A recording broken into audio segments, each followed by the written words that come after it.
Bonjour à tous et bienvenue sur ma chaîne. Aujourd'hui, nous allons parler de 2020-2021, cette transition, cette nouvelle année dont on parle à chaque fois. Mais par contre, 2020, je pense que ça a été une année assez intense. Corona, confinement, crise. 2020, par contre, ça a aussi été l'année de la créativité, l'année de la conscience, de certaines belles prises de conscience qu'on a eues. Et puis, c'est une belle année pour commencer à recréer sa vie.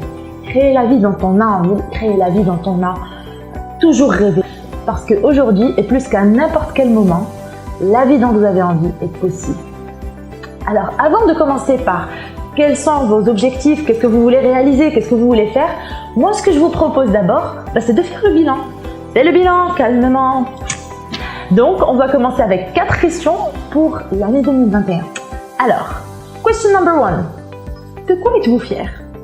De quoi êtes-vous fier vraiment ou reconnaissant pour cette année 2020? On n'arrête pas de se plaindre de 2020, mais finalement, c'est ce qui s'est passé à chaque année. On a eu des moments difficiles et on a eu des beaux moments. Qu'est-ce qui vous a été le plus important? Ceci va vous donner une très bonne idée de quelles sont vos priorités. Qu'est-ce que vous aimez le plus? Qu'est-ce qui est le plus cher? Qu'est-ce qui a le plus d'importance à vos yeux? N'hésitez pas de faire une pause pour cette vidéo et de prendre 5 minutes. Une fois que vous avez terminé, on va passer à la question numéro 2. Quelles sont les leçons que vous avez apprises de ces moments? Quelles sont les choses que vous gardez avec vous et que cette année finalement vous a apprises? Encore une fois, n'hésitez pas à mettre une petite pause si vous en avez besoin et écrivez. Stylo, papier et écrivez. Question numéro 3. Que suis-je prêt à laisser derrière moi? Cette année a été extrêmement difficile. Elle nous a aussi permis de savoir que certaines choses n'étaient plus salutaires, que ça ne nous servait plus. Peut-être que je ne prenais pas suffisamment soin de ma santé, peut-être que j'avais certaines personnes dans ma vie qui ne me voulaient pas le plus grand bien, peut-être que j'ai réalisé que finalement j'avais un grand potentiel et que je méritais de m'offrir quelque chose de meilleur que la manière dont je suis en train de me traiter aujourd'hui. Quel que soit cet regret, cette déception, cette colère, ou peut-être même cette croyance limitante que j'ai à propos de moi, quelles sont ces choses que je décide de clore avec 2020? Mettez une petite pause si vous en avez besoin.